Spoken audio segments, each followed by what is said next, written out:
આજે અહીંયા આસોદર ચોકડી ઉપર દબાણ દૂર કરવાની કામગીરી પ્રગતિમાં છે.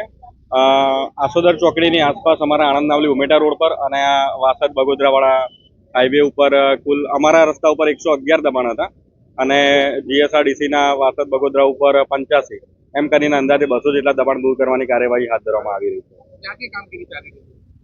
છેલ્લા લગભગ 3 મહિનાથી આ દબાણકર્તાઓને અમે લોકોએ નોટિસ પાઠવીને અને 3 વાર તક આપી કે ભાઈ આપ સ્વેચ્છાએ દબાણ દૂર કરી દો, પરંતુ એ લોકો દ્વારા દબાણ દૂર ન કરાતા આજે વહીવટી તંત્ર સાથે રહીને અને દબાણ દૂર કરવાની કામગીરી પ્રગતિમાં છે.